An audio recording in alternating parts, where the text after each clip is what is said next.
the Fantasy Football Show with your host, Smitty.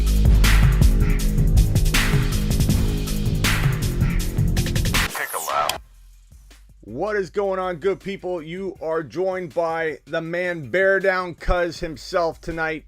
Welcome to the Fantasy Football Show. I'm your man Smitty. We're doing QB movement. If you don't know Bear Down Cuz, he is on Instagram and he is a big bear page, right? Bear Down. Tell him about your page real quick. Another sucker that got dealt a bad hand and life, handed down a bad team from his forefather. And stuck with them for life. So, it is what it is. But we follow them. We love them. For better or for worse. And, we like to have a good time. Check us out at Bear Down Cuz on Instagram. At Bear Down Cuz on Twitter. TikTok, all that nonsense. But genuinely happy to be here, Smitty. Always to talk any kind of football, especially during the offseason. Especially when we're all desperate and craving a little bit of pigskin. It's been a rough off season thus far, and it feels like it's been 2 months. It's only been 2 weeks, whatever it's been. But it is what it is. Is that handle correct? Your IG handle above your head? Oh, you can't see it. Bear Down Cuz. Yeah, okay. I think it's right. Okay. So we're gonna get into quarterback movement. Then we're gonna get into potentially wide receiver movement if we have time. But we're gonna start off with Aaron Rodgers, and everybody in the chat is saying no sound. Bear down, no sound. No one's getting sound from me. Is this any better? Is this any better? Let's see what's going on there. We may have a problem. I don't know. Can we go back to the other link, Bear Down, and just figure it out? Well, there might be a little. I hear you. Can't hear Bear Down. Someone's saying they can hear me. I think they're thinking that they can't hear you. Hold on. I don't know. I think maybe the Bear Down sound is a little hibernated. So, but maybe it's getting picked up by my mic though. Here I don't know. Let me see if I can move my speaker over. Hold on, Bear Down. What I got to do for Bear Down, cuz to get him on a live stream. This is the only show that I've had problems with my audio, Smitty. I can't be blamed for this. Okay. I'm gonna have to plead my innocence here. Can you guys hear Bear Down Cuz a little bit better there? I don't know if you can hear a big old echo. Let me know what you hear. We're gonna start off with Aaron Rodgers. Okay, this is the most talked about quarterback in an offseason that I can remember for quite some time. A lot of people coin this man as a selfish man. A lot of people say that this man is just a drama queen. I myself don't feel that way about this man. I love Aaron Rodgers. I love his arrogance. I love the way he carries himself. This is the quarterback I want commanding the Arizona Cardinal offense. I would do anything to get this guy onto the Arizona roster. If we could send Kyler Murray in a first-round pick, which isn't going to happen, we know that now, but there are potentially 4 teams involved in the Aaron Rodgers sweepstakes. One of them is Green Bay. Obviously, he could stay in Green Bay. Obviously, that's probably the most, I don't know if it's the most likely at this point, but at least holds like a 50% share of the probability, I would say. And maybe Denver and Pittsburgh hold the majority of the other side of that. Tennessee might have a little bit. But the report right here says from Pro Football Talk's Mike Florio late last night, Bear Down. I went and did a live stream at like 2 a.m. my time. I saw it when I woke up. I saw it. Yeah, and when I broke this, I said I got to do a live stream right now. So I went live, talked about it. Mike Florio reported that Aaron Rodgers is now deciding between the Packers, staying with the Packers, the Broncos, the Steelers, and the Titans. And there's been all kinds of chatter all day today about whether that's true. The Green Bay Packers, a report came out saying they haven't even entertained offers. They won't until they hear Aaron Rodgers does not want to return. It's tough to make any sense of it. There's a lot of smoke during smoke season, but I believe there is some negotiation going on. I believe that there's at least been some conversations, but I believe these are the teams that he might be looking at.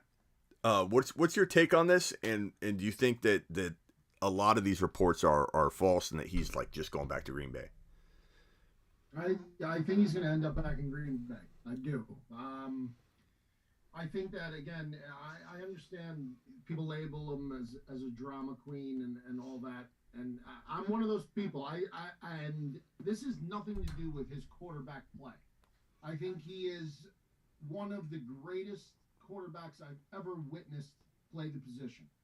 I would love if he was a Chicago Bear. I would love it. But the bottom line is, I just feel as though he's one of these guys who, if the spotlight is not on him all the time in the off season, if the spotlight is not on him during the season, off season, surrounding him, the storylines, it's always something comes back to Aaron Rodgers, whether it was the COVID vaccine, whether it's the drama with his family, whether it was this, whether it was that. There is always something other than football being talked about with Aaron Rodgers, always. And I think he lives for that. I really do. I think like he there's a part of him that loves the fact it gets so much attention and play in the media. And maybe that's not even to his fault, and he just plays it up, and he enjoys it, and it's like a bit of like a game to him, which I really honestly think it is. I think it's kind of like a funny little game to him. But in terms of where he's going to end up this year, I do think that he's had more progressive talk with the GM in Green Bay than he's ever had before, because he's never really come out publicly and lauded the GM in the front office there before. So for him to come out publicly and do that this season, I think there's got to be something there. There's got to be something to that. And I think ultimately they're clearing the space. I mean, they've made a couple moves already to clear some money up. I think they're going to throw the bag at him. I think he knows he's going to get paid big money no matter where he ends up. So I think he's just in the catbird seat, sitting back, laid back, whatever you want to call it.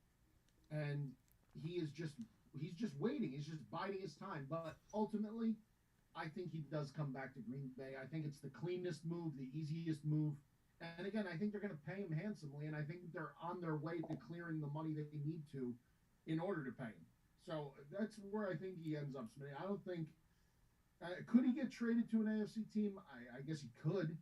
And I thought the possibility of that was a little bit bigger once the 49er game ended and they got knocked out of the playoffs in the first round to San Francisco at home, and that whole debacle and the way the offense looked. I thought the chances of him being back in Green Bay, like I know you did also, were very, very slim. But as the story develops, as he keeps talking, and that to me makes it more of him being a drama queen. I think this accentuates the fact that he is a drama queen because. So I know your stance, Smitty, is that everyone else, you are a believer that the media has created this whole narrative about his unhappiness there. No. I think he's totally unhappy. If he's totally unhappy there, then why hasn't he left? Why is he not left? And why is he not forcing his way on now? Why won't he just come out and say that if he's truly unhappy that he doesn't want to be there anymore, and that's the end of it, and just move on? I know they still have his rights. He's got to get traded. I get it. But here, let me ask you this. Like right now, everybody's saying he's a drama queen. Like when somebody says he's torn on which place to go or whatever, like, do you really believe he actually came out and said, "Hey, I'm torn. Report on this"? I don't think he talked to anybody. Maybe somebody leaked something somewhere that might have had a conversation with the player that talked about this or that, but he did nothing of the sort. He's been sitting quietly, mulling over his decision, and literally other people are saying they've heard this and they run with it. And then once that news breaks that he's torn, what does every news outlet do? Aaron Rodgers is a drama queen. Aaron Rodgers can't decide. Aaron Rodgers, we don't even know what he's really thinking. Like every single report, I would say 90% of everything I see is complete speculation, including me. But I'm doing it in a positive way. I'm not tearing him down. My speculations on where he's going to land. But every single negative report on this man's attitude or the drama he's bringing to the table is all somebody's hearsay. It's not him. He goes on the Pat McAfee show, and he does get probed. And when this time last year, when he didn't know if he was going to return, he got probed constantly. and he would always say something, very vague, and people would try and pry it out of him. And even then, people are like, "Oh my God, look at him! He goes on and just teases us." And he's on a show. He's commenting about football. He's not trying to talk about the situation, and everybody's probing him. And because he's not ready to answer, people attack him. I just don't see the same. I think it's time for him to answer, though, and I think I could be wrong here, but I think I fixed the issue with my mic. I think it should be fixed. And if people could weigh in, because I know it's a little distracting for some, but I think I fixed the issue here. So if people could attest to that, I think the issue has been fixed. But the show with Pat McAfee, first of all, is like a show where it's kind of like, yes, they talk about football, but that is a different type of show. It is not strictly X's and O's football. It's kind of like a bunch of buddies hanging out and just shooting the breeze, if you want to say it that way. And I don't think it's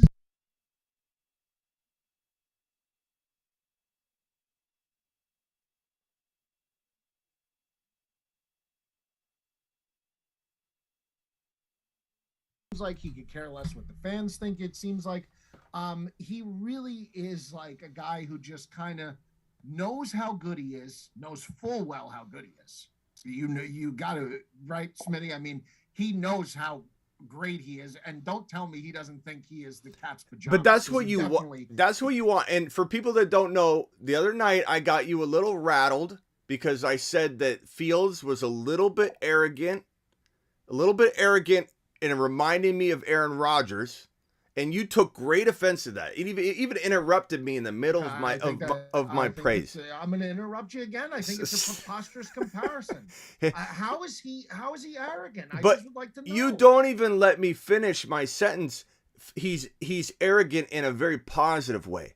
The same positive fashion that I find very endearing about the great Aaron Rodgers. This arrogant field commander. Okay, this guy that goes out there and absolutely has a chip on his shoulder every time he touches the football, something to prove because people are constantly trying to tear him down. People saying he's a choke artist. He doesn't finish games. Like, this guy has to go out there with a little bit of edge. I think Fields, in a similar fashion, is doubted constantly. Can he do it? And he's got this chip on his shoulder that makes him a little bit arrogant, like I can do it. I'm going to show you I'm going to do it. I'm the best quarterback in the world. And I think you either want that in your quarterback, or there's the personality type of a Patrick Mahomes.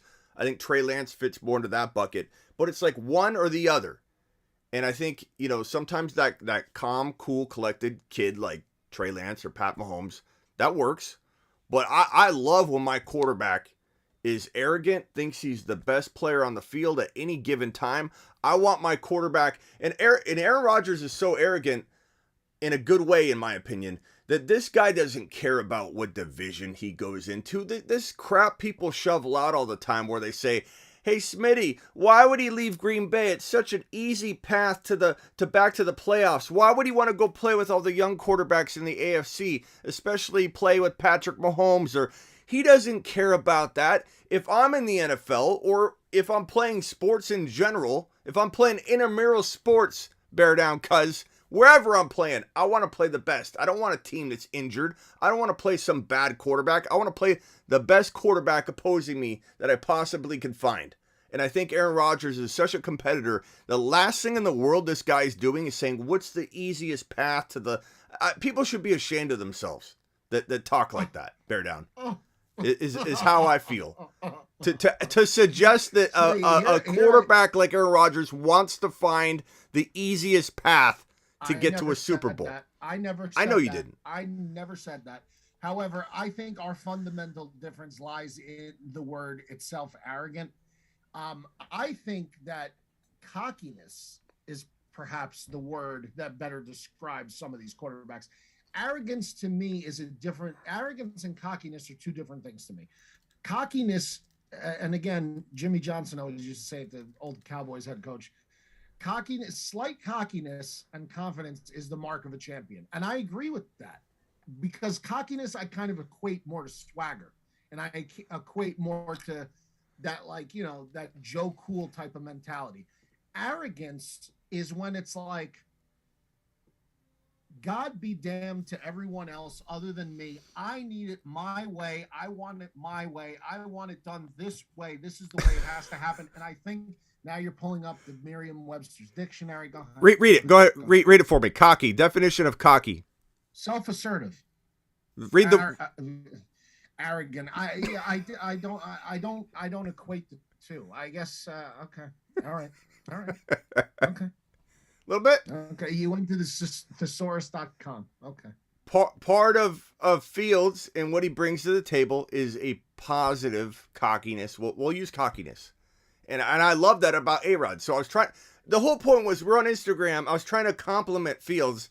And it didn't get taken that way. And that's all I'm saying. Arrogant is not really a complimentary term.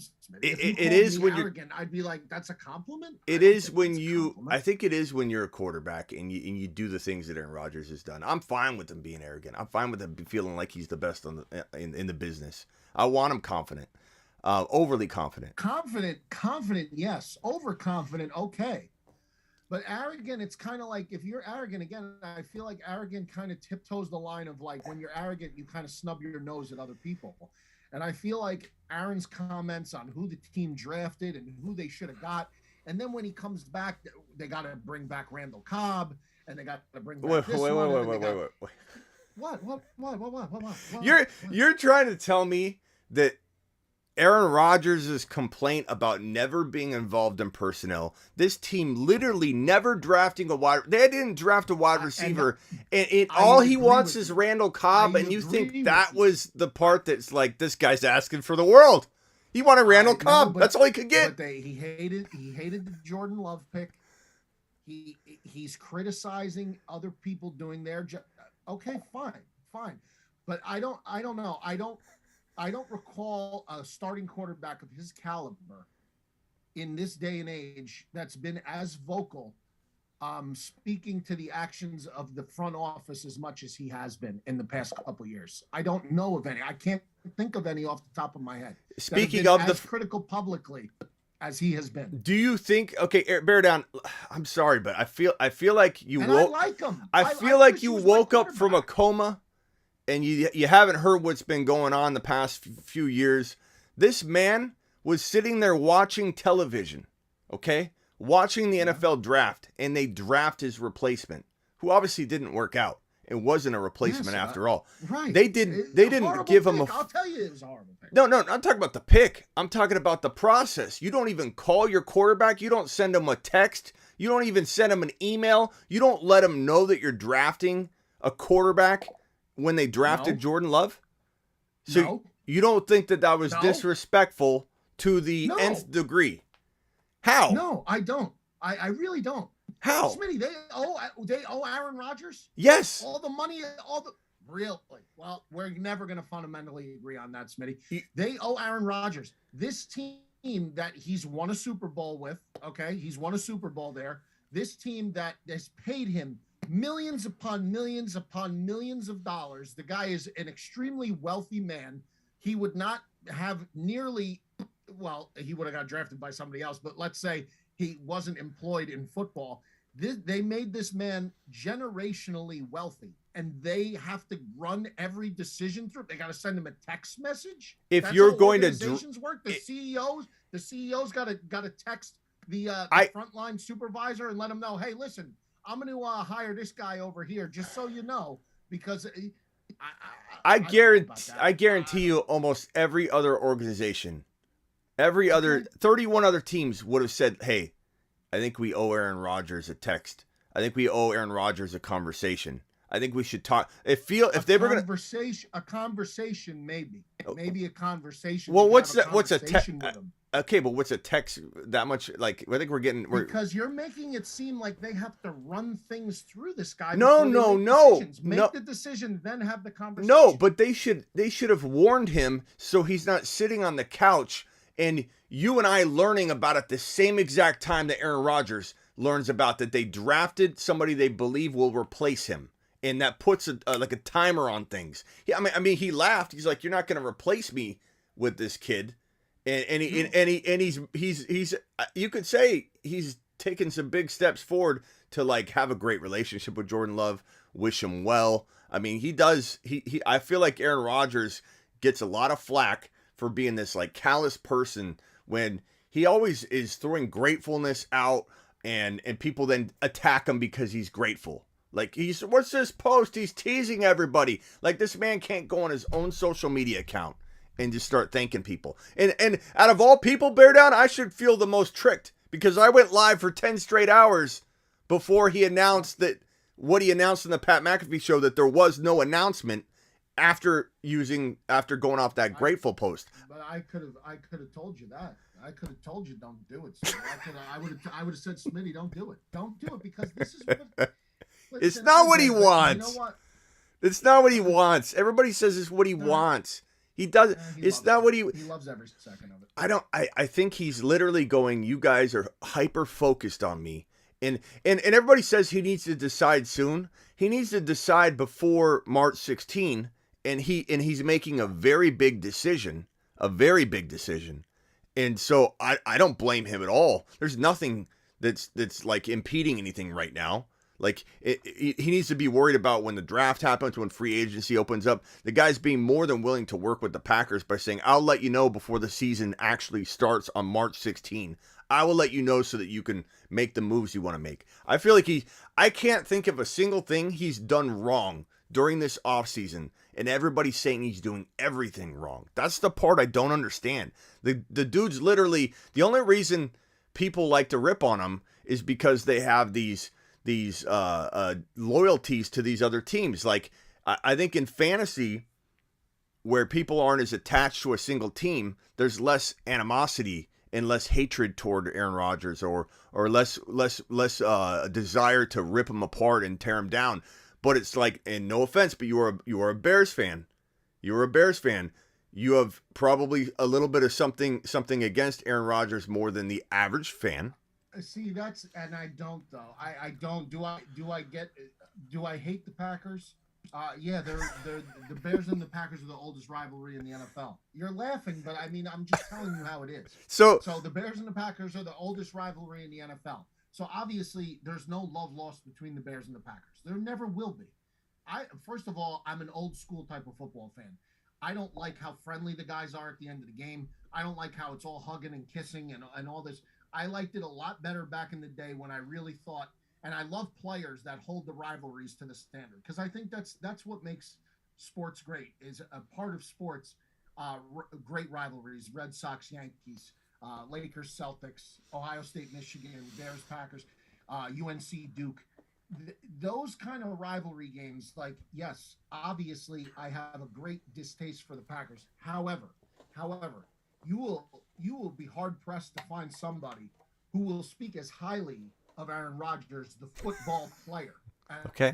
Okay. You'll be hard-pressed. Okay. I think he is one of the greatest of all time.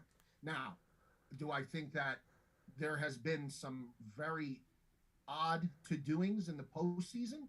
Do I think that kind of has a little bit of a, I'm not going to say a stain on his career, but certainly something that I'm sure he would say that he would trade a lot of his regular season success and the MVPs and the numbers and all of that. I'm sure he would trade some of that away for another Lombardi or two. I'm sure he would in a heartbeat, because assuming the type of competitor he is, I think he would. But I do not automatically just dismiss Rodgers as a drama queen solely because, or as an ass solely because he's a Green Bay Packer. That's not. I know you wouldn't see it coming though. You're gonna have a built-in bias because you are a diehard Bears fan. I give you that. You're diehard. You're true and true. You get depressed over it. You can see it all over your face. Year after year. No. You're twisting the narrative. No. You come into the live streams on Instagram, literally in a upset, and like we're not going anywhere until we get rid of this Nagy. Like, you come in and you're upset, and it's understand. I understand it. I understand why. I'm just saying you've got a little bit extra incentive, in my opinion, whether you want to admit it or not, to be against Aaron Rodgers a little bit in this news cycle here. Like, Let's get back on point, though. Let's get back on point. This all came from me trying to give Fields a underhanded compliment. Yeah, it was a weird compliment. Like I you chose any other word but arrogant, and I would have said, okay, let's roll with that. But comparing his dramas to Aaron Rodgers is just okay. Apples and oranges Okay, at this point. he's a sprout. He's still growing. He's absolutely a sprout. He just turned 23 today, Smitty. He's Yeah, a baby. he's baby. Today. And Baby. he's got a lot of time to get to Aaron Rodgers' confidence level. So we'll give him some time. Let's just get him an offensive line. Let's. Here's my prediction. I think we're 50% he returns to Green Bay, mainly not because he's got, I think, loyalties to the organization or things have gotten that much better. I think it's about Devontae Adams. I think it's about LaFleur. I think it's about some relationships that he has there. And I think that, at his age, maybe it's not that he doesn't want to go face a tough quarterback. He's probably thinking it's a lot of work. The off seasons get harder and longer when you're older. It's like there's a lot of change going on. It's not about competitive on the field. It's about there's a lot entailed in trying to rebuild and start somewhere. But I think that this man wants to do what Brady did. I think he is very, very. I think he's very, very aware of the image people have about him. Even though he seems calm, cool, and collective, this is a man that was irate when they drafted Jordan Love. He admitted he was irate. So he does have these emotions. And I think that he wants to build a legacy before he steps away that kind of puts to bed that, he only won one championship. And I think while some people will say if he won another one homegrown in Green Bay, it'd be more impressive. I think in the end, it's more impressive that he goes to another organization, has two different championships from two different teams. And I feel like, I know you say he got Randall Cobb. What a big gift they gave him there. He wants to go to a team like Pittsburgh where he can literally probably have whatever he wants. If he says, hey, like Brady, give me Gronk. They go and get Gronk. Brady gets whatever he wants. I think Aaron Rodgers wants just a little piece of that. He wants to be able to say, can we draft a wide receiver? Yeah, we'll draft a wide receiver. Hey, do you want to be in on the personnel calls? We'd love to know what you think. And bear down, if I was in charge of things, if I was a decision maker of an NFL team, I would be sitting down with Aaron Rodgers every Friday, every day if I could. Every morning I'd buy this guy a cup of coffee and just sit with him and say, what do you think we should do here? This guy's one of the great minds at the quarterback position. You just said one of the best quarterbacks to ever play the game. Why would you not want to tap into what he feels the team should acquire and do and how they can grow and build? And why would you not want that? And if your organization doesn't want to do that with you, why would you want to be there? You've got so much experience. You've given everything you've given to the game and to your team, and they literally are barely coming around. That's what I think is going to get him in the end. He's sitting there going, I want to stay. But in the end, it's going to sting so bad. What they did, it's all paper tiger stuff. It's all just duct tape. They're duct taping everything together, acting like things are changing. They're just trying to keep them. They're just saying whatever they need to say. This man's I think he's going to sit at the end and go, you know what? Screw that. I'm going to Denver. I'm going to Pittsburgh. I don't know about Tennessee, but I think he's heading somewhere else. I think he's ready for adventure.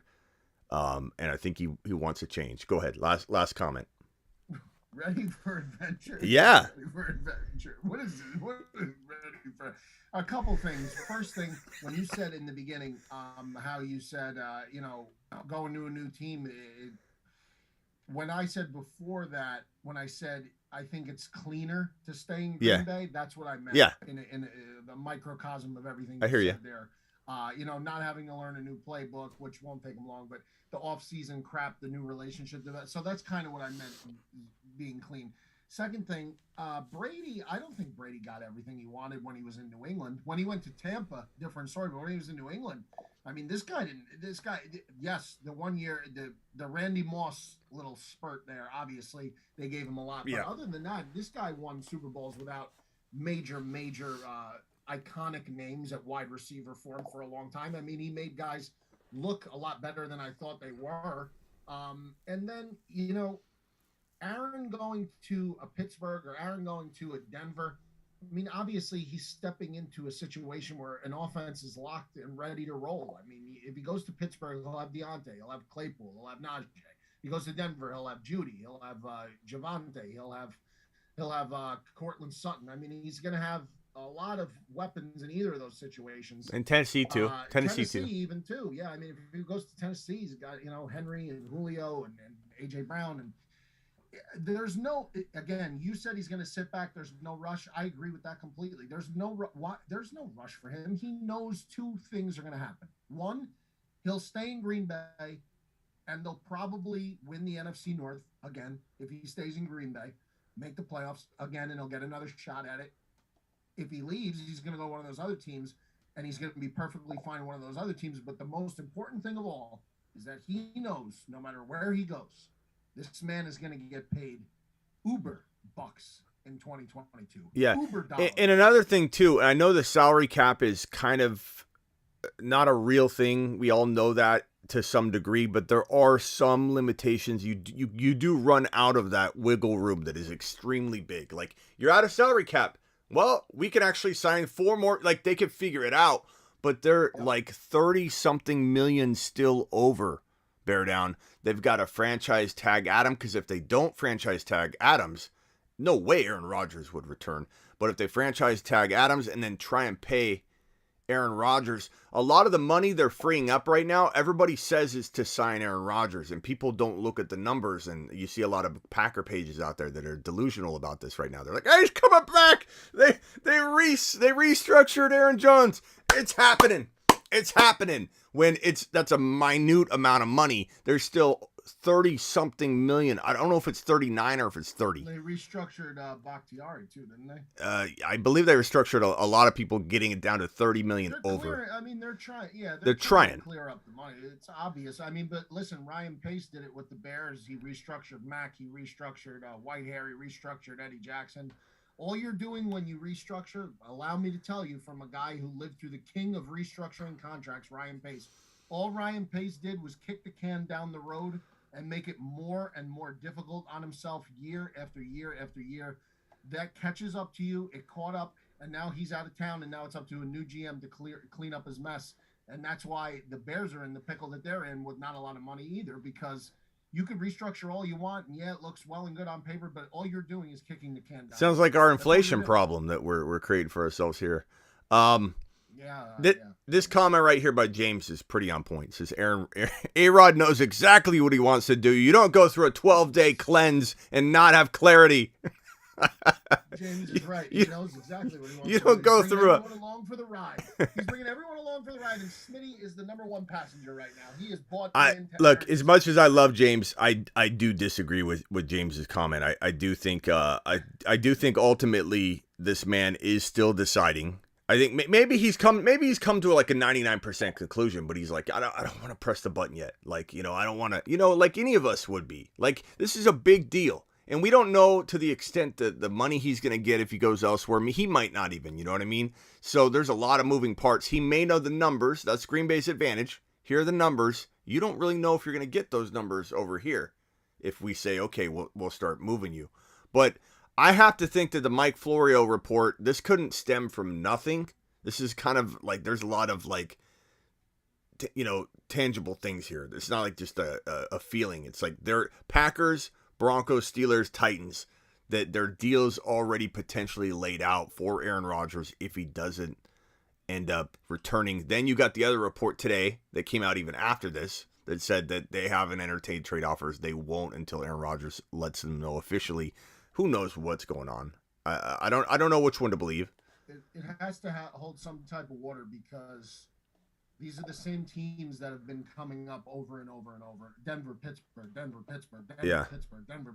That's all you've heard for the last 2 months now, Rodgers. So, I mean, it's kind of easy. In one way, you could look at it, it's kind of easy to float those 2 team names out there, because those are the 2 team names that have been popping up all the time when it comes to Rodgers, if he decides to leave. And on the other hand, you could say, well, it holds water because those are the teams that he's been tied to. So nobody knows except one man, and that man is the man who wore the corduroy suit. And that man is James Jones. James Jones. Okay, so A-Rod, final prediction. He's in Green Bay, I'm assuming is what you're saying. Yeah, I think so. My final prediction is that he is in. I mean, you said Denver, no, Smitty? I mean, I'm torn on Denver and Pittsburgh. I'm going to say one of the two, though. You're going to say Denver. I mean, Hackett's there. Nathaniel Hackett's there. He's now the head coach there. That's a good move. But I think ultimately. Oh, boy. I'm going to say Pittsburgh.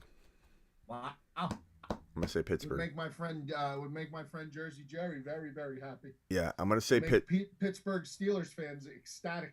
Yeah, I'm going to say Pittsburgh, and I'm going to say, I mean, when you take a look at it, especially if you are going to consider, how well, like, they have an offensive line that they need to fix, right? Most everybody's comment is he wouldn't go there because their offensive line is garbage. Let me tell you something. Let me tell you one thing, everybody that has that line of thinking. You put Aaron Rodgers under center without even touching the offensive line, you've immediately improved it by an astronomical amount because you are spreading defenses out immediately. And this isn't Big Ben with a noodle arm. This is Aaron Rodgers. Yeah. And with the quick release. That's my point. Yeah, quick release. I mean, look, the Cardinals had one of the worst offensive lines when Kurt Warner came over. Instantly, you never even heard about the offensive line problems. I mean, he did have the concussions that we had to worry about when he did get hit.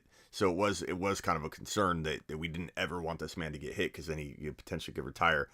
But like our offensive line production wise, no problem anymore because Kurt Warner's quick release spread. You could no longer rush as many players. You couldn't put as many people in the box. Everybody spread out just a little bit. Everyone was wide open all the time.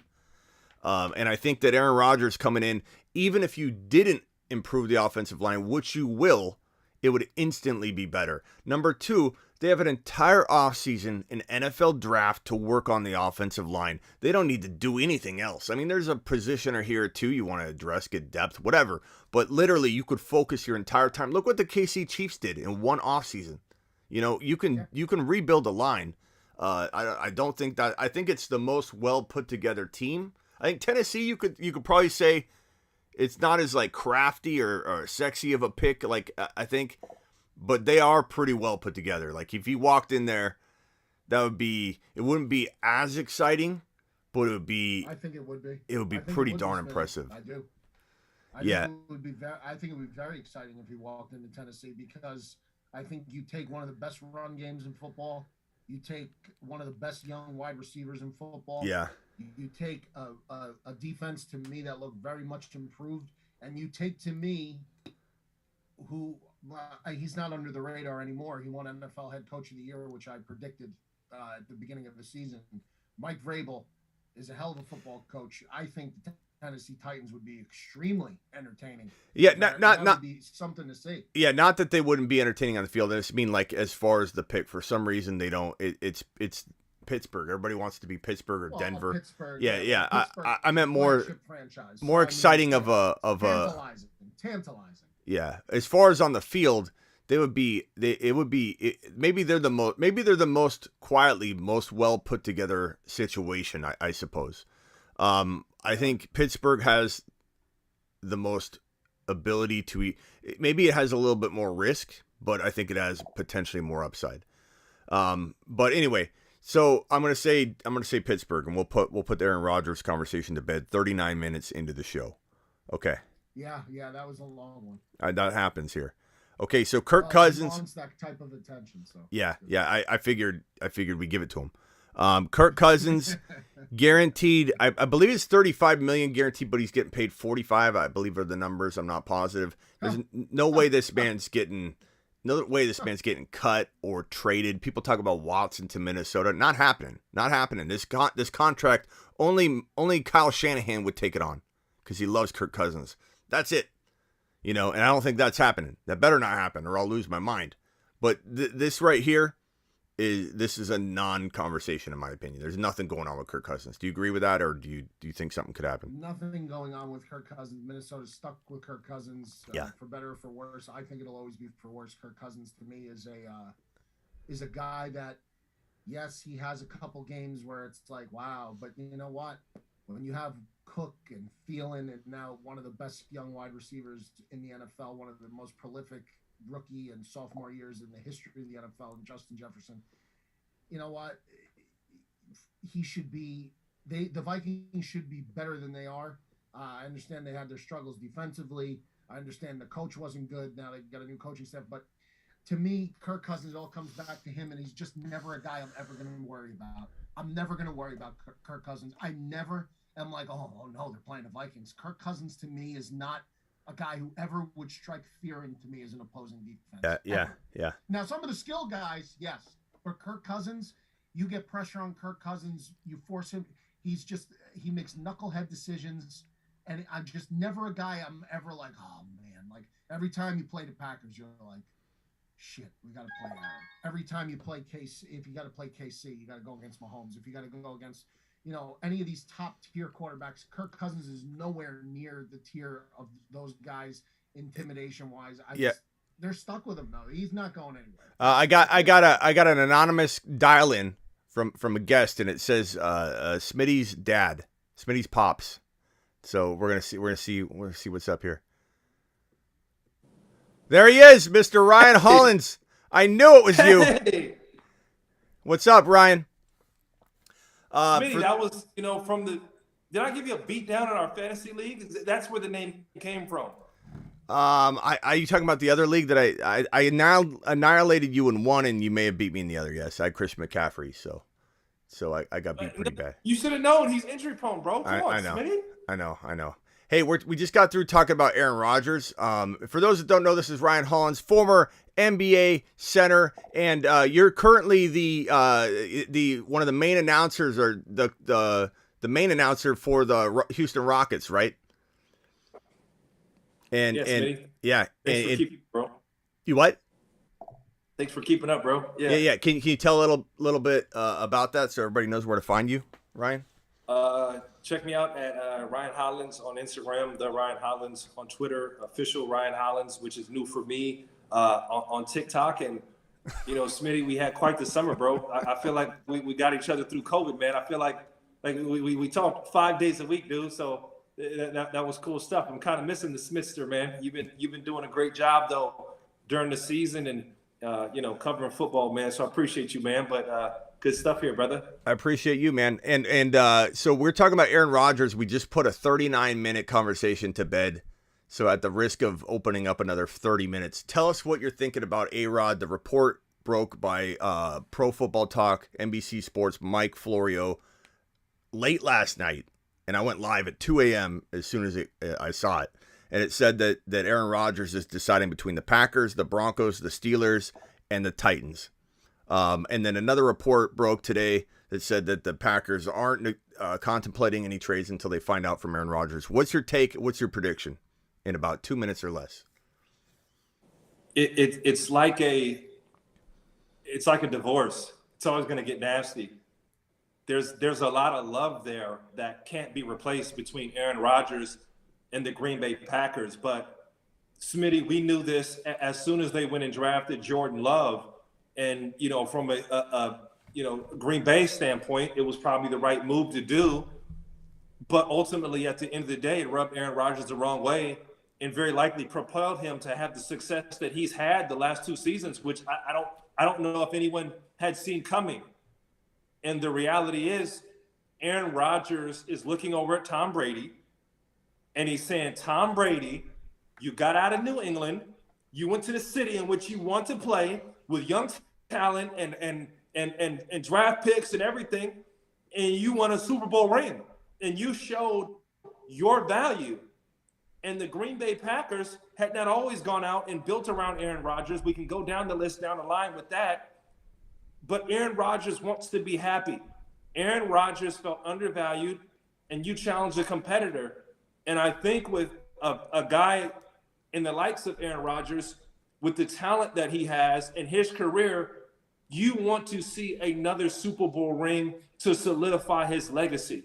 And there's no way that you, like I said, you don't think he's looking over at Tom Brady and he's saying, Tom, I know I can't one-up you, but I'm in the ballpark. and I don't want to be forgotten. And he knows that he may not be the same Aaron Rodgers that has the legs that can get outside the pocket and create and throw guys open and do all that. But with the right tools around him, he's got a whole lot more gas in the tank left than Tom Brady has. And if you have the right pieces around him, and you've seen the success that Green Bay has had with some tweaks to their offense, I think with the right pieces, he can definitely bring home a Super Bowl trophy. Where is he playing in 2022? Are you predicting Broncos, Packers, Titans, or some other team that isn't being mentioned right now? I'm up in the air, man. I'm up in the air because here it is, Smitty. I'd like to look at the big stars, and you gave me a lot of grief because you called that Julio Jones would be an absolute dud this year, and he was, but you don't credit that Derrick Henry got injured. But it's all in the draft picks. It's all in the young talent. It's all in those gyms. You know, I don't think the average NFL fan, you know, saw the talent in the defense there, you know, with the Tampa Bay Buccaneers. But I think that's the deep dive that you'd have to do. I don't know enough right now to look, but I think Aaron Rodgers, much like a guy like LeBron James, when LeBron looked at Cleveland and Tristan Thompson and Kyrie Irving and those guys and said, I can go win a championship with the Cavaliers, and then Tom Brady goes and looks at the Bucs, I think it's the young talent that Aaron Rodgers is going to be looking at, or he may take the Giannis Antetokounmpo type of road and say, if I'm going to stay, you guys are going to commit to going out and getting players so that we can win. You guys are going to commit, and you're not going to be cheap about the way you're going to handle yourselves, and we're going to win. And if I stay, that's the terms that it's going to be under, much like Giannis Antetokounmpo did with the Milwaukee Bucks. So I think that's the real push that you're going to see from Aaron Rodgers is going to be one of two ways: put up or shut up for Green Bay. I think the ball is in Green Bay's court, which it has been for a very long time, or in their field, Smitty, whatever term you want to use, brother. But I think that's where it stands, and I know Aaron Rodgers, knowing the celebrity that he has, he's looking at LeBron, he's looking at Tom Brady, he's looking at these guys, and shoot, heck, you know, we forget, Peyton. You know, Peyton, you know, his back was falling off, but at the end of the day, he went to a stacked team that where he only had to do it just enough, and he won a championship with the Broncos. So that's really, really what it comes down to for Aaron Rodgers. And the bottom line is between the loyalty and the commitment to winning of Green Bay, or the youth and something that he can build in another organization, much like Tom Brady has done.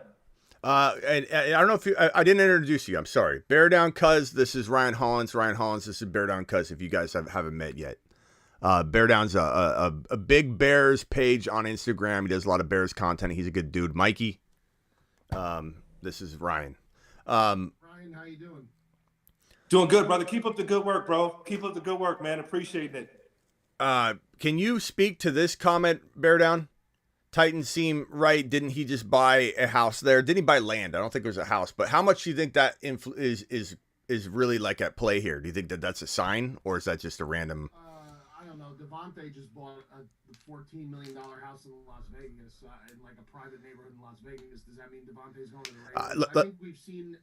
I think we've seen before where players have bought properties in other cities. I don't think it's an indicator necessarily that it's. Well, we got a professional athlete right here, Ryan. How much does that matter from a pro athlete's perspective? Like, do you just buy a home where do you live where your team is? Do you like, is that? Listen, bro, that's a big move. Before LeBron James came to LA, before he signed with the Lakers, he was looking for homes, and that's where he ended up. When you get later in the years, you're that Aaron Rodgers age, that LeBron's age, your family comes first. So very likely if he's buying land, if he's going to build a home, that's a huge sign. That's a really, really big sign. And I don't think that you can undervalue that. Now, when you got that type of money, you know, obviously you can build anywhere. You can build in any city that you want to, but buying a place or buying land, that says a lot. And especially when you're putting your family first, because you don't want to be playing in a city away from your family, not when you have that type of control. Bear Down, have you heard this, and do you know if this is true, that his girlfriend or fiance, what's her name? the Divergent actress. What's her name? I'm blanking out her name. She may or may not live in Denver or in Colorado. Have you heard that? So like there's so many things. It's like, oh my God, like I don't know which one's indicating what. And then watch, they go to Pittsburgh. I don't know. Okay, so let's move on from the Aaron Rodgers topic. We've hit that for a while. Bear down. I'm gonna let you kick off the Russell Wilson situation. What do you think here? Nothing to make of this. They can't get rid of this guy. There's no way they're getting rid of Russell Wilson. They're getting rid of Pete Carroll before they get rid of Russell Wilson. But like, talk about this strong offer from the Commanders. They shot it down. What's going on with Wilson, in your opinion? If what Washington offered is accurate, and they offered multiple, not a singular, multiple to me means at least 2, maybe 3 first-round picks for Russell Wilson, especially after the kind of year Russ had where he kind of struggled a little bit for whatever reason, offensive line, play calling. Pete Carroll's still stuck in that, run first offense, even though the running back room was banged up all year. For the Commanders to still offer a package like that, and for Seattle to say no, tells you all you need to know, in my opinion, that Russ is going to remain where he is. I think he's a staple of that team. He's a staple of that franchise, that community. I think he genuinely really likes Seattle. I think he likes the franchise, the organization. I don't see him going anywhere. I agree with you. I think it would behoove them, if they were going to do anything, to move on from others before they decide to move on from Russ. I think Russ still has a lot to offer. The problem is that it's been the problem there, for the last however many years. The offensive line has still been very lackluster, and the play calling is just, I don't think it's been conducive to give Russ the type of success necessary to play up to his best strengths. But I think it begins and ends at that offensive line. I think they really need to focus on that more than focusing on anything else, and maybe that's what they do. Maybe they shouldn't have traded first-round picks for a safety, and a limited safety at that. I mean, they should have invested that into bringing in big-time offensive linemen at tackle, at center. I don't know. That's my opinion, but I think Russ ends up in Seattle, stays in Seattle. Yeah, Ryan, you disagree, agree? I think that's a huge move. And I think Washington is making the right play here. You know that there's problems in Seattle with them committing to Russell Wilson. Russell was injured. Maybe the organization is down on him.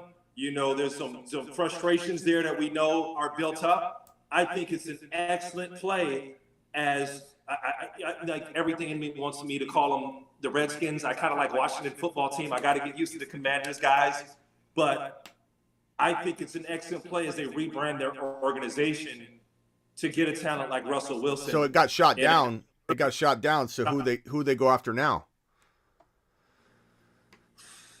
Jimmy Garoppolo is going to be a hot name, even though he may have not been valued in San Francisco. He's going to be a hot name, just the way that Matthew Stafford wasn't valued in Detroit, and now Los Angeles is like, ooh, we can win with that guy. We can build around him. So I think a couple of these diamonds in the rough, some of these quarterbacks that don't have a great, as Bear Down said, offensive line, fit around them, or don't have the right weapons. If you're really going to commit to your organization, there are a couple names, and I think Russell Wilson, obviously, it would be your number one target. But I think it just shows that, you got to shoot your shot, and it looked like the correct moment to go after Russell Wilson. But there's a number of other, quarterbacks that are, unavailably available.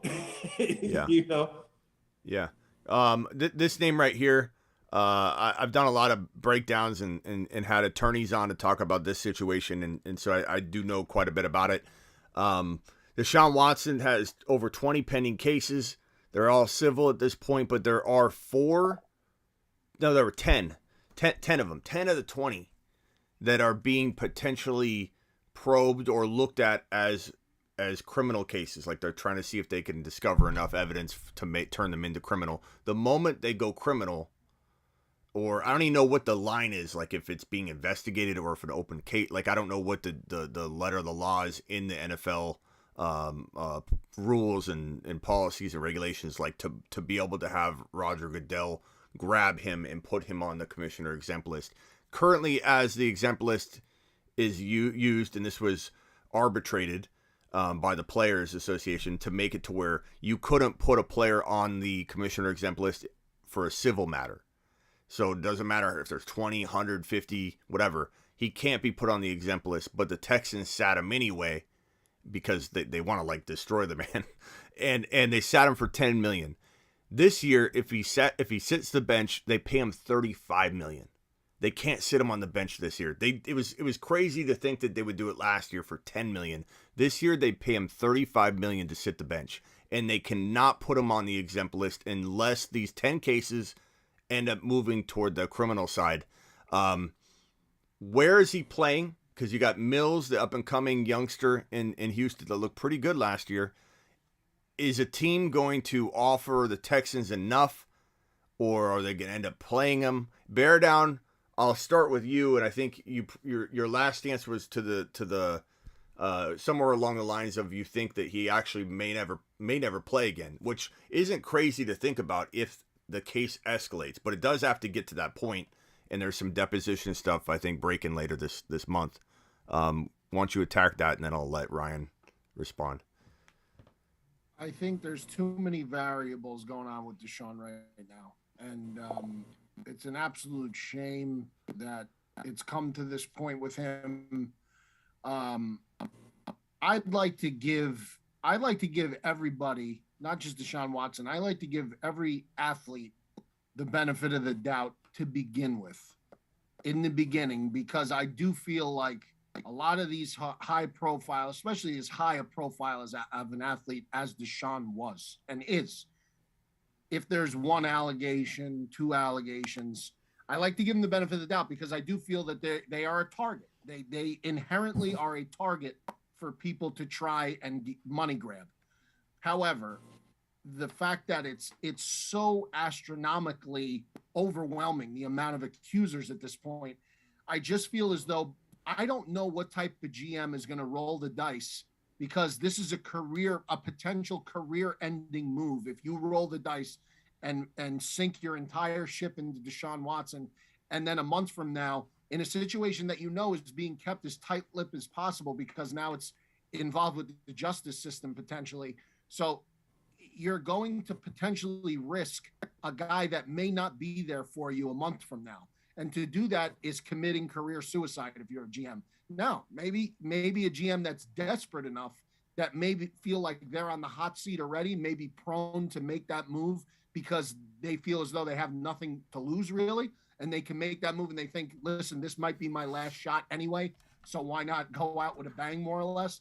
But I just find it difficult to believe that an established, entrenched GM would do something as risky as this is going to be in order to get Deshaun on their team. Because like I said, there's too many variables, there's too many unknowns. So that's why I take the stance of, I don't know where he's going to play in 2022. And I will stick with me saying that I don't believe he'll play, because I think something is going to pop up from all the litany of all these allegations that is going to derail his season this year somehow. It may not be a guilty verdict. It may not be something astronomical, but it may just be enough where it has to be an active investigation. Like you said, it goes criminal, and then there's a drawn out trial perhaps, and the individual doesn't want to settle outside of court and they want to go to trial, and all these different things could happen. And we're not just talking about one person, two people, three people. How many accusers are there now? 16 or 17? There's 20. There's over 20. I think one or two dropped out, but it's right around 22. But here's the crazy part. And I had an attorney come on. We talked about it in extensive detail in the offseason.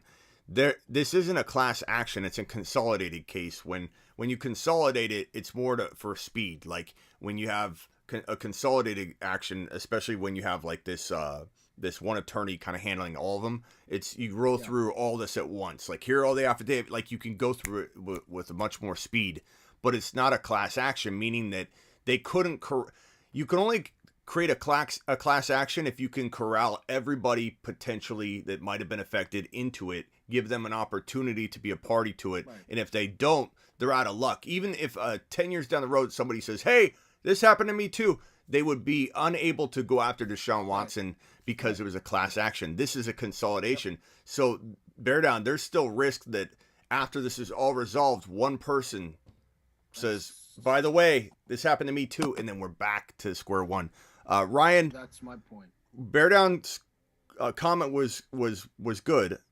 A team, a seasoned GM or a GM that had their crap together wouldn't be probably mortgaging 2 or 3 first rounders, which is easily what it's going to take to get Deshaun Watson, unless there's a man on screen right here, right below your noggin there. His name is Kyler Murray, Juicebox Kyler.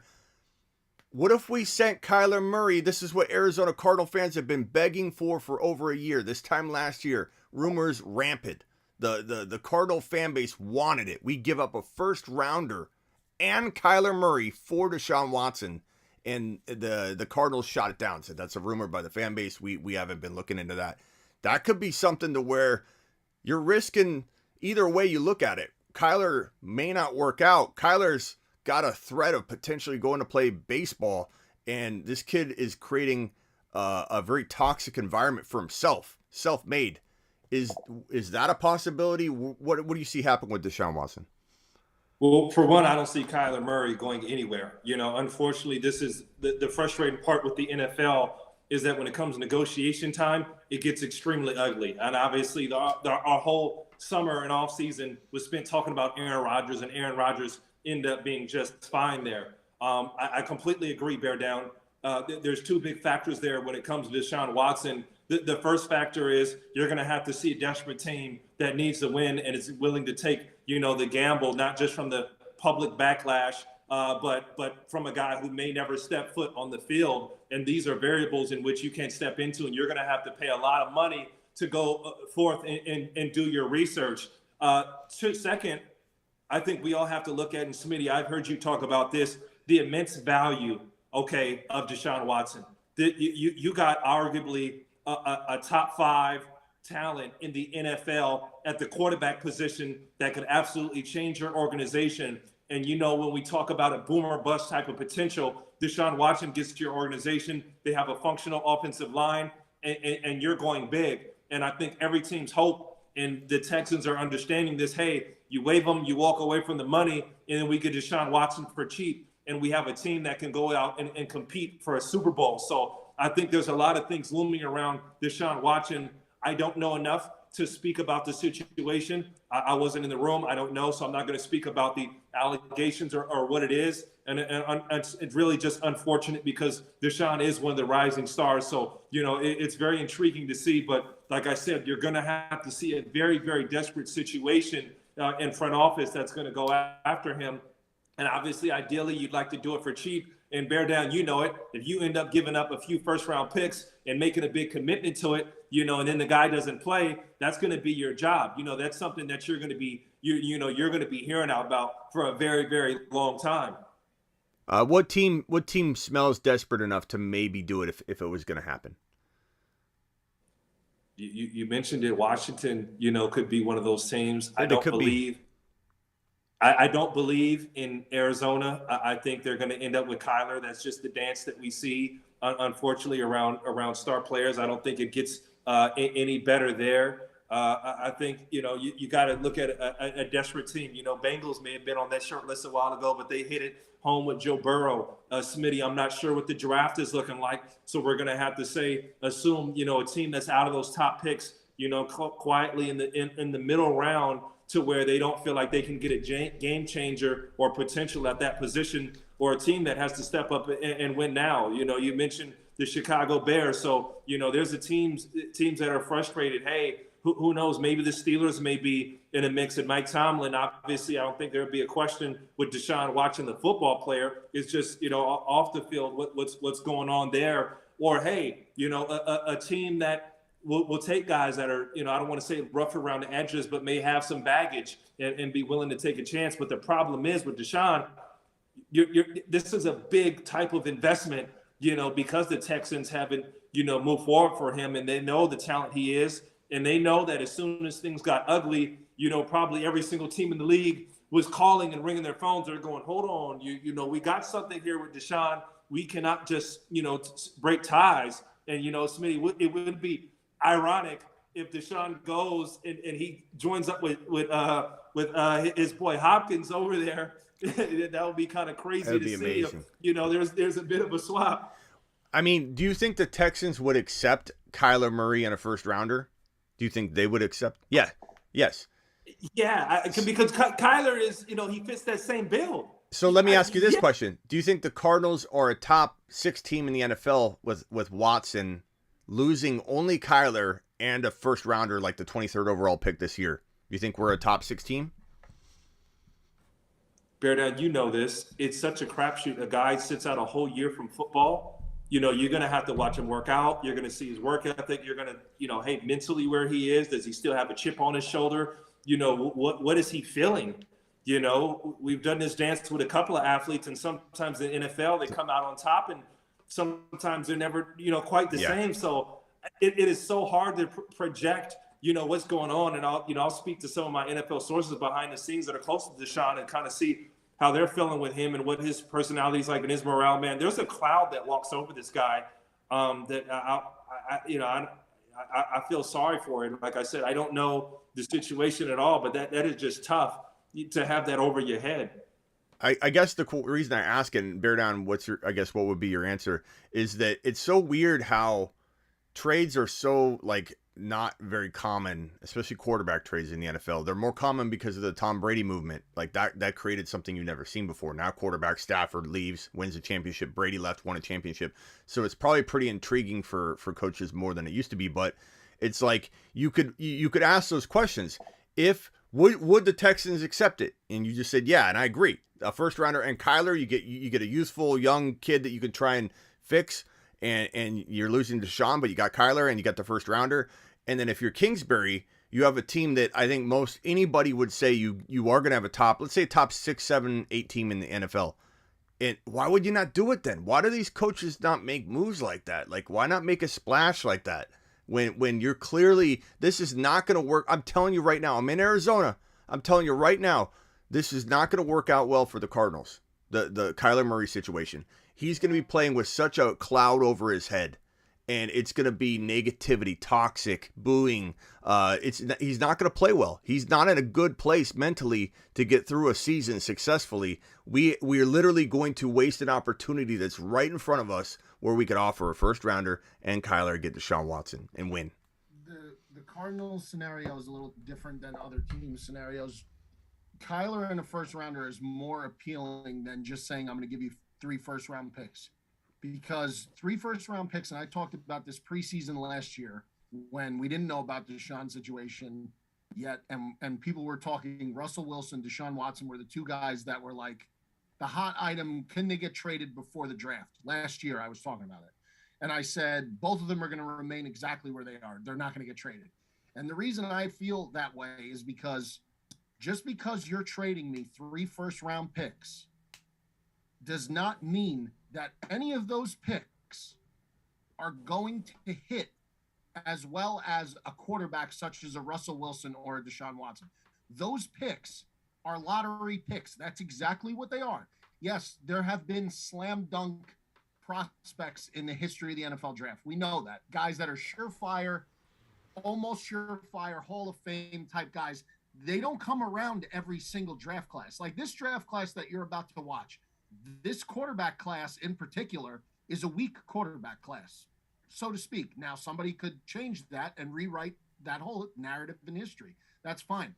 But if you're just offering me 3 first-round picks, you're trying to sell me uncertainty, and in return, you want certainty back, because I know I have a certain commodity already. I know I have it. I have a guy. I have a franchise-level quarterback, and you're trying to sell me on uncertainty. And I just don't think that a seasoned GM should buy that. Now, that being said, the Cardinals situation is different because you've seen what Kyler can do, and the Texans are in a position now, why wouldn't they make that deal? But I don't think it's been offered, obviously. But if I'm the Texans, why wouldn't you make that deal? Because They already showed they're willing to sit Deshaun, so you're going to get a quarterback in exchange that maybe you think if he's a fair swap, then it makes sense because you get him plus the bonus of the first round pick. That makes more sense. But to just trade Deshaun Watson for first round picks, it's got to be an overwhelming offer because none of those first rounders are certain. So answer the question though. Do you think let's just answer it this way. Are the Cardinals a lot better off with Watson versus the pick 23 this year and Kyler Murray with the situation? I think it's impossible to say because you don't know what's going to happen with Deshaun Watson. If Deshaun Watson plays, yes. Okay. Yes. No question asked. Right. No question. Right. I just don't know. I get the uncertainty about his legal situation, but I think with Kyler's situation, we are the one, like Ryan said, you're going to have, it's going to be hard for a team to want to get into that mess. But when the Cardinals are already in a mess neck deep, and it's getting worse and worse, maybe we are the team that should take that gamble. But I don't know. Let's move on to the next quarterback, Mitch Trubisky. We'll go real quickly through these quarterbacks because they're not as exciting. Well, Trey Lance is. We'll get to Trey Lance in a second. I know Ryan will have a lot of good things to say about that too. But Trubisky, is he playing for? He's gonna be a starter, right? We're talking about really weak rookie quarterback class. Like Bear Down said, somebody could change that. Well, I like Willis a lot. Willis has got some upside. But Trubisky, I mean, he's benefiting from a very weak draft class in terms of quarterback and a lot of teams needing a quarterback. Does anybody buy into this giant situation? Dable was famous for retooling Josh Allen. Very good at I think, getting the most out of a quarterback. Does he not believe in Danny Dimes, and this is why he wants to get another quarterback like Trubisky under center? Or what are you guys thinking here? I don't think it's wrong to have a bit of a quarterback competition. And obviously, Danny Dimes likes to scramble, likes to get outside the pocket, hasn't quite proven himself. And, he could sink or swim. And I think that's what the Giants are, with Danny Dimes and within their offense and what they're doing. They don't want to just hand the ball off. They don't have the luxury of handing the ball off to Saquon 20 times a game anymore. That's out the window because of the injuries that he's had to deal with. But Danny Dimes isn't in a position right now or hasn't stepped up to the plate where, he's that top 5, top 7, top 8 quarterback in the league that you put the ball in his hands and he brings a win home. So I think Trubisky is a great move. I think you have a talent that if you develop him, he ends up giving you options where you can trade him, you can move forward with him. And he definitely is a guy, because you look at the weak draft class that you guys speak about, that could give you options if he develops and you get a team that's desperate and then they have to make a move. So, it's kind of like Smitty in a fantasy football draft, grabbing up all the quarterbacks, so you got to come back and make a trade with them. And this is happening in real life because I don't think they need him. I think it's just something that creates a healthy quarterback controversy there with the Giants. I did that, Bear Down. We're in a draft, and this man literally left one quarterback on the board. I forget what quarterback it was.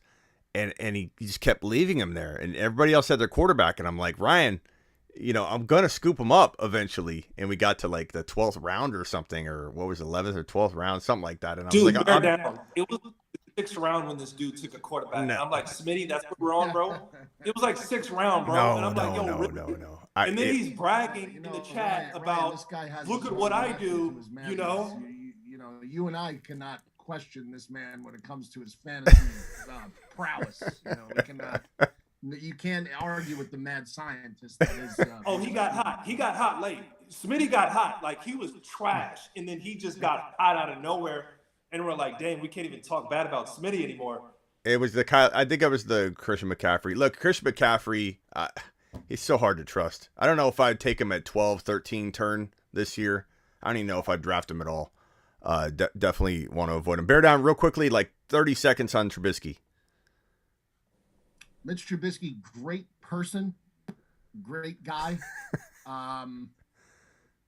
He's going to be able to create outside of the pocket. But again, I watched the man when he was forced to operate inside of the pocket for 3 years. 17, half of 17, full 18, full 19, and full 20, basically. I watched him operate in the pocket for 3.5 years when defenses made it all condensed and wouldn't let him run around and RPO and stuff like that. And Nagy couldn't play call. That aside, Nagy's play calling aside, which was god awful. That aside, Trubisky, when he's forced to operate from inside the pocket, if it's not an underneath or intermediate route, he has a lot of trouble getting to the next level on his progressions, and his accuracy on the deep ball is very, very questionable. So it would take a mind like a Brian Daboll to make it work, I think. And even still, if they're put in a position where you're down multiple scores, for him to have to sit in the pocket, and the defense is going to make him do that because they've had enough tape on him to know that's where he's struggled the most. I don't believe in him still there. I don't, and I like him. I think he's a great guy. I backed him for years. I tried to get behind him, but I saw him consistently struggle in that area. So that's the area that concerns me. But again, he never had a guy like Daboll before. He had the worst coaching staff in the NFL offensively for 3.5 years. And then he was a backup for a year to Josh Allen. So maybe he learned under the tutelage of Allen, the tutelage of Daboll, and now he comes to New York and maybe he does a lot better. So, I mean, I'll root for him. That's for sure. We got a Kings fan in here asking if that's Hollins. Yes, it is. Ryan Hollins. Let's see here. So, Jimmy G, we've already touched on that. Washington seems like a good fit, probably somewhat likely. I think the only thing I'll say here, and then we'll move on to Trey, is that this guy could get cut. And I know that sounds crazy in a crazy quarterback environment where teams need a quarterback and the quarterback class is kind of thought of as weak.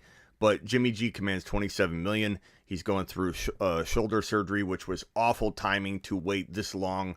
And the day the combine began, announced that he's having shoulder surgery. So his trade value took a dive. I think teams will be more willing to wait on the Niners to see if he gets cut and then bring him in cheaper versus trading for him early and not having a chance to get any of these other quarterbacks. So I think people will be more apt to play the patient game given his $27 million. I know $27 million is not the craziest amount of money to pay a quarterback like Jimmy G, but I think it's still a pretty penny.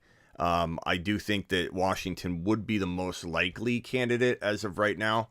So I do agree with you guys on that. Trey Lance. Now, I don't know, Hollins, I don't know if you've been following, you've been real busy with the commentating. You may have not seen a lot of the content lately on Trey Lance, how I've been saying this guy's going to be king of the NFC.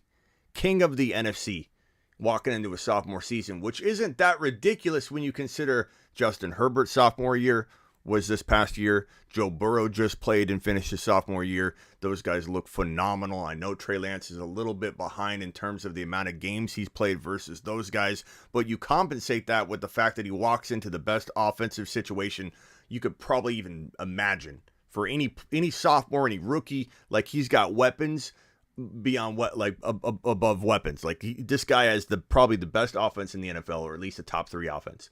I think he's going to thrive. I think he's going to thrive from the jump. I think he's going to rush for 700 plus yards and 10 to 12 touchdowns on the ground. I think he could easily be over 4,000 yards because Jimmy G was right around that 3,800 yard mark or whatever. So give this guy about 32 to 35 total touchdowns when you incorporate the 10 on the ground. I think he's going to be whispered. I'm not saying he's going to be in the running at the end of it all, but whispered as an MVP candidate in his sophomore season, much like there was a little whisper about it for Herbert. What are your thoughts on Trey Lance and how excited are you about him? Smitty, I couldn't agree more, because you're putting Trey Lance in a situation where you can feed him baby food in the playbook and you're not going to lose. The defense can go out and win for you. It gets to a point where you may ask him to use his legs, where, at one point in the NFL that was frowned upon, a guy that's going to go through 1 or 2 looks and then go ahead and use his legs. And I think that's a strong value in what the 49ers bring to the table.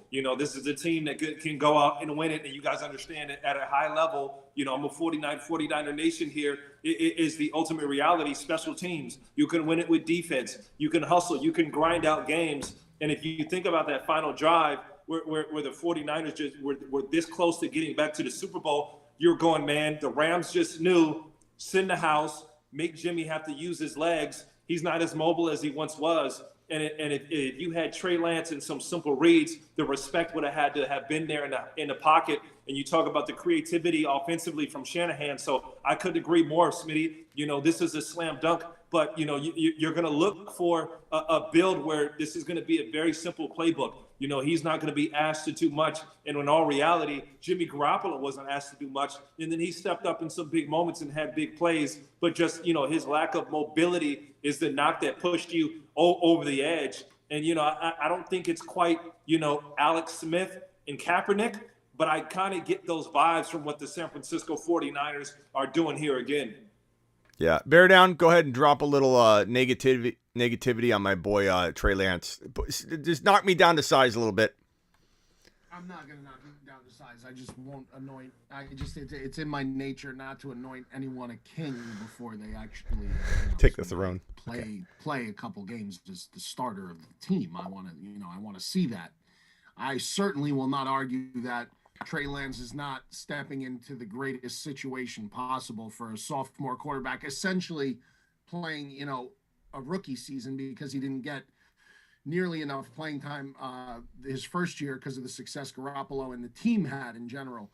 But Trey Lance is stepping into a situation where he's got Ayuk, he's got Kittle, he's got Debo, he's got one of the best offensive lines in football. He has Elijah Mitchell, who I think is to me looks like a special kind of running back. Now, maybe that's because of how good their offensive line is and how much respect the skill guys demand. But I think Elijah Mitchell is going to be a major part of that offense moving forward. He is a baller.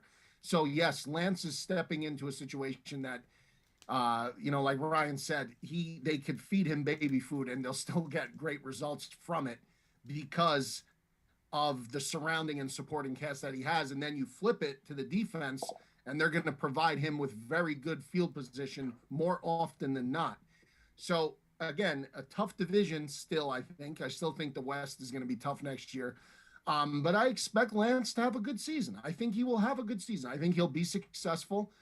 Smitty, that's your guy, and you're going to, listen, you're selling Lance, and you're going to continue to sell him as hard as you could possibly sell him. I respect that.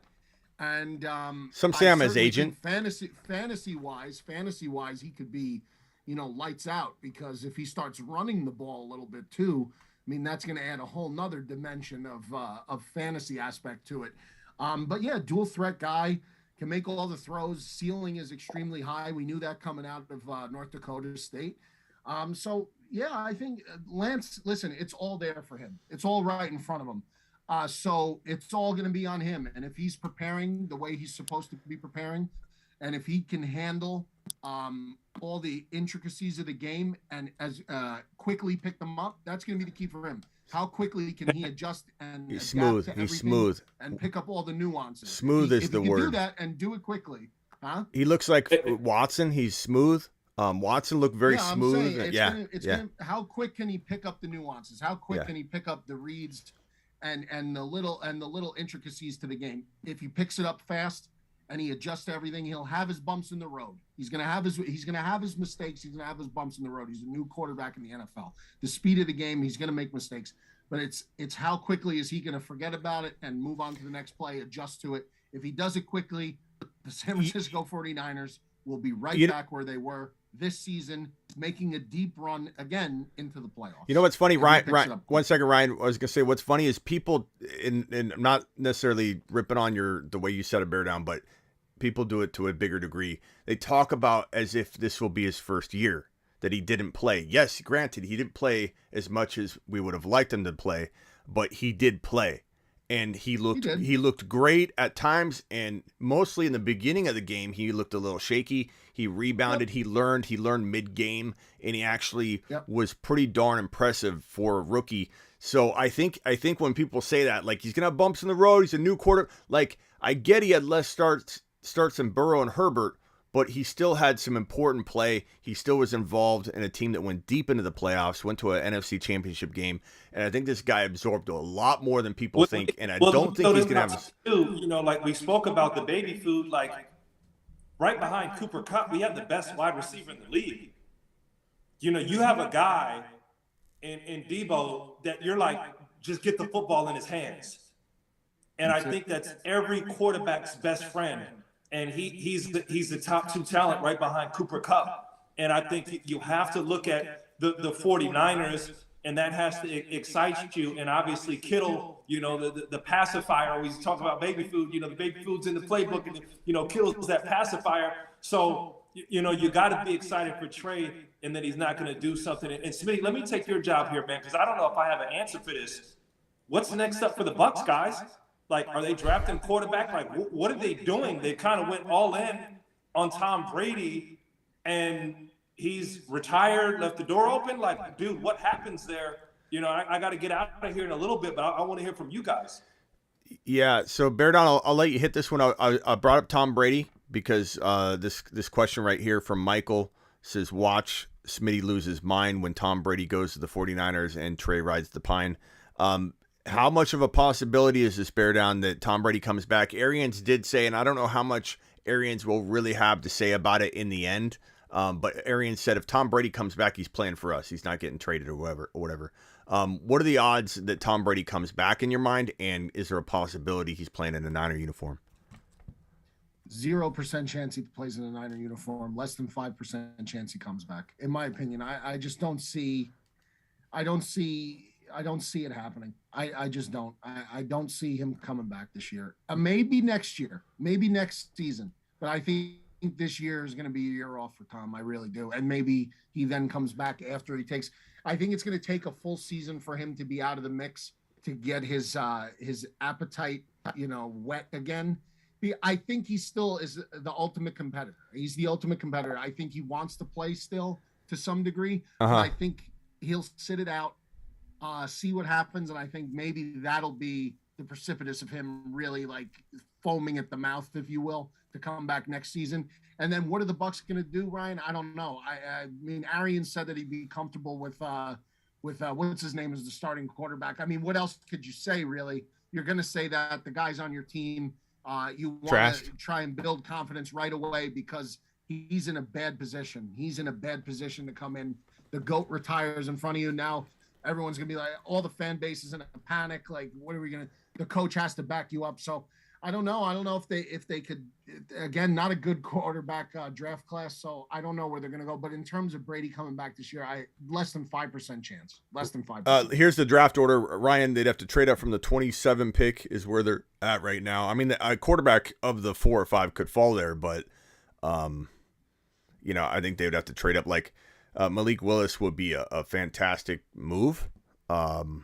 If the Pittsburgh Steelers don't get Aaron Rodgers, I would like to see him go to Pittsburgh. Believe it or not, I think he'd do well there as a rookie. But what are you thinking, Ryan? You said in what sense? What are you thinking? I said that I do believe that Malik Willis would be good in Pittsburgh if they don't end up landing Aaron Rodgers. But if Tampa were to trade up to try and get Willis, that could be a nice solution. But I don't know if they'll land anybody at 27. There probably will be the 4th or 5th quarterback maybe available there. Could they draft a rookie? Wentz will probably get cut at some point. Winston, Arians already said he didn't like the idea of Winston. I don't know what they're going to do. I mean, it's a good question. Well, here's the beauty of being Tampa Bay. Tom Brady didn't have to do much. Forgive us for slandering the GOAT in a regard right here. Tom Brady was the coach on the field. He was player coach. He was Wilt Chamberlain out there. You know what I'm saying? So if you have a quarterback, you can go out and get a game manager. You don't need Aaron Rodgers. You don't need Deshaun Watson. You don't need a huge name. You can make the playoffs with solid quarterback play, and that may be a move that you make in free agency or lower in the draft. You can find possibly a Dak Prescott. You don't need, you need leadership qualities out of the draft. And that may be something you can get late because you got Godwin, you got Mike Evans, you have, you have a lot of talent. You have a team that can go out and get wins. Tom left you, a really good football team. So Bruce doesn't have to break the bank in that regard, going out and getting a quarterback one. You are set up there in Tampa, and I think that's kind of the cool thing for Tampa fans. And in some regards, Smitty, you know how it is. Whoever this new quarterback is, whoever's starting week 1 for the Tampa Bay Buccaneers, it's a straight direct competition as it was in New England with Tom Brady. And they're going to say, man, we are better without, look how the ball is moving down the field and look at the athleticism and look at the speed. This is something we didn't have with Tom Brady. And that's something that's going to be said. You could already, see it being put out, and Tom's going to be burning somewhere in his wheelchair, fired up here. We'll see, though. I mean, Ryan, I think we've been pretty much in agreement on a lot of what you said tonight. I'd say this one, I don't know that I fully agree. I think that you lose Godwin, Antonio Brown. This is kind of why I think Tom Brady did walk away. There's been some I think, unraveling of this. Antonio was 1 foot out as soon as he came in. Yeah. Unfortunately, he But wasn't in it. But unless they bring in a Mike Williams or an Amari Cooper or something like that, I don't know that they're going to have the firepower without the right quarterback. But you never know. They could bring in the right quarterback and it could work. But I think Tom Brady more likely will enjoy watching them struggle without him. But that's my take. Again, that's pretty much the only thing we disagree with tonight so far. But did you want? I got to get out of here, guys. But Smitty, thanks for having me, bro. Anytime I'll be in. Yeah. Bear down, not meeting you, brother. Great work, man. Big fan, man. Keep up the good work. Yeah, go follow Ryan. Ryan, nice. I just followed him. So Ryan, nice to meet you, bro. I just gave you a follow on IG. Very nice to meet you. Yeah, go follow Ryan Hollins on IG at Ryan Hollins. So. Appreciate you being here. You got a super fan in here, Sacktown Izzy. He definitely is appreciating you being here. He says shout out to Hollins, a real one, no doubt. So got the family in the building. Yeah. All right, man. I'll catch you on a Rockets game. This guy's the commentator of the Houston Rockets, and he does a great job. You're flawless, man. Fluid when you're doing it. I love it. Appreciate it, guys. Smitty, I think I'm a football player. I love the football talk, man. I know. We'll get you on here. Soon. We'll get you on here soon again. Later, Appreciate pal. It, brother. Okay, so let's get through wide receivers real quick, Bear Down, because we're an hour 30 minutes in already. This happens on my shows quite often. Yeah, and I got to. I'm gonna have to duck out soon. Also, okay, so. Yeah, let's do 2 minutes here. And Devontae Adams tagged.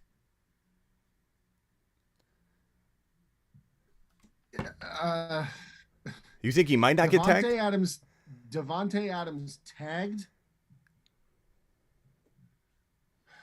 tagged, or I really honestly think he's going to follow wherever Aaron goes, unless Green Bay doesn't allow him to do so. But I think that could get very ugly. We saw how that played out with A-Rob this year with the Bears. They tagged him and he was absolutely just non-existent. Now, I'm not saying Devontae's going to do that. And Devontae is much better of a wide receiver than Allen Robinson. But I think Devontae will try and follow Aaron if that's plausible to where Aaron goes, if the team can afford to do so. I think that's the matchup. But since I believe that Aaron is coming back to Green Bay, yes, I'll say that Devontae more than likely gets the tag. I'm going to say he gets tagged. It may drive Aaron away because they did him dirty, and Aaron wants him to have a contract. Yeah, so I'll say tagged. Mike Williams, where could he end up landing? He's getting tagged. I think they came out today and the Chargers said that they are ready to tag him. Yep, that's so. I mean, if the deal doesn't get done, they're going to tag him. And that's unfortunate because he's a guy that I kind of was looking at for the Bears. I did think the price tag was going to be a little hefty, so. Maybe it's a saving grace because I thought they were going to have to overpay quite significantly to get him. So I think he stays put. Makes Allen Robinson, Amari Cooper, if he gets cut, way more valuable. Christian Kirk, you take Mike Williams off the board. That news broke that he's likely getting tagged. Allen Robinson is not expect Allen Robinson back with the Bears. You can speak to this. No. Yeah. So where does he end up, do you think? That's a great question. Maybe Baltimore. I thought Allen Robinson was a Baltimore candidate last year before they tagged him. I think that's a place where I think he would fit well. I think he would be useful there because you have a guy that takes the top off with Hollywood, but I think Hollywood's a one-trick pony. You have one of the best pass catchers in the league, wide receiver or tight end, and Mark Andrews. I think he had such a great – one of the most underrated seasons this year. Mark Andrews was such an animal this year. He was a monster. I just think that Allen would fit in well there. So I think maybe someplace like that. Maybe the Jets. That was another landing spot destination potentially a year ago that they kept talking about. Maybe the Jets. But again, I think because of the name, you're going to have to pay a little bit for Allen Robinson, even if you don't think that he's worth it. But the name itself, and you know what? I would not be shocked. He's still on the younger side.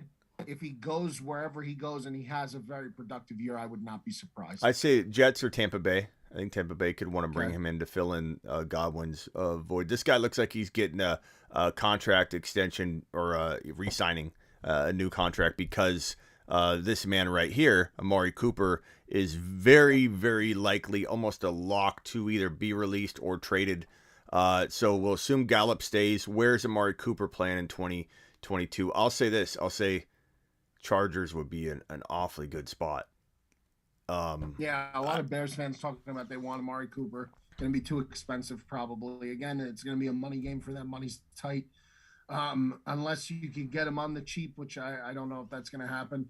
So who did you say, Smitty? The Chargers? The Chargers got so many. With Mike Williams being franchise, if he's franchise tagged, that kind of makes it less likely. But I still think that I would rather see Amari Cooper go than Mike Williams to the Chargers. I think that'd be great for Herbert. If who needs a wideout? Who? Cleveland. Yeah, that wouldn't be a good spot for him though.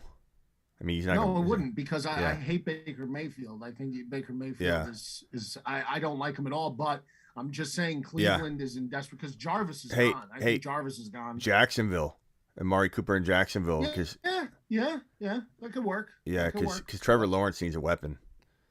Yeah, he does. I think that could work. Okay, that's it. Bear down. We got through QBs and wide receivers. It took an hour and almost 40 minutes. That's how we do it on the show. Go follow my boy Bear Down Cuz on Instagram. Bear Down Cuz, right in front of your face, right there. Appreciate you being here. Thanks for Ryan Hollins for showing up. We'll do it again soon. Great time as always. Thanks for having me. Later, pal. Bye-bye. All right, guys. Well, I'm gonna wrap things up here real quickly. I'll close this sucker down here. Gotta quit the Zoom app here. And let's get to the closing statements, thoughts, emotions, what the aggression Bear Down brings it out of me when we talk about Aaron Rodgers. Kind of kidding, Bear Down, if you're still watching. I personally think Aaron Rodgers is we're going to hear something really soon. I believe it's Tuesday is what everybody's thinking. We're going to hear Tuesday what's going on. 50-50. 50-50. I think 50% chance this man does end up returning to the Green Bay Packers. 50% he's on another team. I go back and forth. Like, even on this show, I've been bouncing around. Like, I'm thinking Tennessee's the best landing spot. No, wait, no, it's not. I think it's Pittsburgh. It'll be Pittsburgh. It'll be Tennessee. They're all really good. They're picked for a reason. These 3 landing spots have been identified for a reason because you can picture Aaron Rodgers winning at least a NFC or AFC championship with the 3 teams. You could picture him winning an AFC championship with any of these teams, with the Steelers, with the Broncos, with the Titans. He could win a championship with any one of these 3 teams. And I would go as far as to say I think he's got a better shot winning a championship with at least 2 of these 3 teams than he does with the Green Bay Packers. I don't believe the Green Bay Packers have set up Aaron Rodgers for success. I believe this man is telling them what he wants and what he needs, and they continue to ignore it. I believe that a quarterback of his stature with his tenure should be able to demand what he wants. He's earned that. And I don't think that's dramatic. I don't think that's a drama queen. I don't think that's selfish. I think this man deserves to have a bunch of say. And I believe that the drafting of Jordan Love without talking to him first was a complete punch to the gut. And I know we had a little bit of disagreement on the show tonight about that. Bear Down didn't quite agree with that. Ryan did. It sounded like Ryan almost mirrored my Aaron Rodgers entire argument. We were step in step tonight. Hollins and I can go at it on IG, but we were step in step for it all night. Terry Roberts with the super chat. There was a super chat at the beginning of the show, and I think I forgot to mention it. Mark, are you still here? Mark Cleveland, thank you for the super chat, young man. Terry dropping a 10 spot. Mark Cleveland dropping a 10 spot. Appreciate you guys doing that and coming in the building. Hit the thumbs up on your way out the door. Leave a comment once the video ends. It helps the video algorithm and everything. And it also allows me to communicate with you and answer some of the questions I may not have got to. And I answer every single question within the first 12 to 24 hours of a new video dropping. So this video right here, I will answer every question for the next 12 to 24 hours. Appreciate you all being here. Subscribe if you're new. Hit the thumbs up on your way out the door. I will see you all later. Thank you for joining me.